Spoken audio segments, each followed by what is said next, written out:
মা Annapurna charitable trust ব্যান্ডের সাহাগঞ্জ হুগলির পক্ষ থেকে কর্ণধার শ্রী পার্থ দত্ত এবং আমি শ্রী পার্থ ভট্টাচার্য আজ 19শে আগস্ট কলকাতার কালীঘাটে মাস্টার দা হিন্দু হোটেলে এসেছিলাম।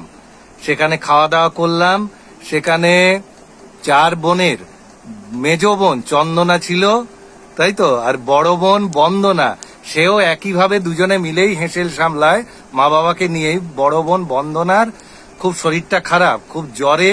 তা আমরা 2 বোনের একজনকে পাবো একজনকে পাবো না, এ তো হতে পারে না, কারণ একসঙ্গে ওরা মাস্টার দা হিন্দু হোটেল সামলাচ্ছে। তাই বন্দনার বাড়িতে সরাসরি আমরা চলে এলাম চন্দনাকে সঙ্গে নিয়ে। ওদের একটু পুষ্পস্তবক আর সামান্য চুচুড়ার মিষ্টান্ন ওদের হাতে আমরা তুলে দিচ্ছি। তা দিয়ে আমাদের খুব ভালো লেগেছে। 2 বোনের এই মধুর সম্পর্ক থাকুক। ওরা একটা যেমন সংসার সামলাচ্ছে তেমনি পাশাপাশি বহু মানুষকে তৃপ্তি দিচ্ছে। এইটা একটা বড় কথা। আমরাও খেয়ে খুব তৃপ্ত হলাম। এত মানুষজন আসেন, এত মানুষের কে এই সেবা করা, খাদ্যদান একটা বড় দান। তা এর মধ্যে দিয়ে বহু মানুষকে যে ওরা তৃপ্তি দিচ্ছে, এর জন্য আমরা ভীষণভাবে আনন্দিত। আমরা এই 2 বোনের বাড়িতেই আবারও পরে আবার কালীঘাটে এসে দেখা করব। এদের সর্বাঙ্গীন সাফল্য হোক, এরা সবাই খুব শান্তিতে থাকুক, এই কামনাই করব। পেছনে সরস্বতী মা আছে, আমাদের ঈশ্বরের কল্যাণে সবার খুব সুন্দর জীবন কাটুক, তাদের ছেলেমেয়েরা সুপ্রতিষ্ঠিত হোক, এই কামনাই করব। একটু কথা, ও বন্দনাকে একটু কথা বলতে। আচ্ছা আচ্ছা, বন্দনা বলো। ভাবতে পারিনি যে দাদারা আজকের দিনে এসে আমাদের বাড়িতে এসে সত্যি খুব খুশি হয়েছি। ওনাদের কাছে সত্যি খুব কৃতজ্ঞ আমাকে দেখতে এসে।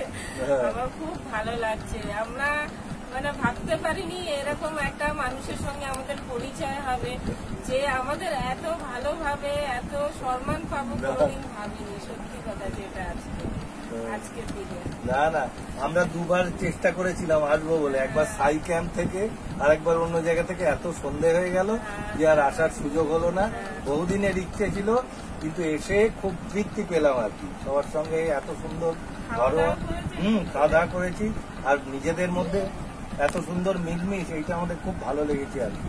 এই রকম সম্পর্কটাই আজীবন থাকুক। আপনাদের সঙ্গে পরিচয় ভালো লেগেছে। আর এই সত্যি মানে ভগবানের এটা মনে হয় ইচ্ছা যে মানুষদের সঙ্গে আমাদের আলাপ করিয়ে দেন। আমাদের খুব ভালো লাগবে যদি কখনো তিনি সুযোগ করে দেন, একবার দিদি নাম্বার 1-এর ওই রকম জায়গায় যদি যাওয়া যায়। এ তো খুব শক্ত ওখানে পার্থদা চেষ্টা করছেন, যদি হয় আরো খুব ভালো হবে। ইন্টারভিউ তো আকাশবাণীতে হয়েছে। হ্যাঁ বলো। আকাশবাণীতে তো হয়েছে। আমরা এটা তো মানে কোনোদিন ভাবতেই পারিনি যে আমাদের এত ভালো একটা জায়গাতে দাদা পৌঁছে দিয়েছে। এতেই আমরা মানে খুবই কৃতজ্ঞ সত্যি। আর সেটা তো আলাদা কথা, আপনাদের আশীর্বাদ। তোমাদের এই সিম্পল লাইফ লিডিংটা এইটাই ধরে রাখার চেষ্টা করি। কোনো ইয়েতেই আমরা সবাই খুব সাধারণ, কেউ অসাধারণ কিচ্ছু না। মানুষের মনে আনন্দ যদি একটুকু দিতে পারি, এটাই আমাদের জীবনের চরম সার্থকতা।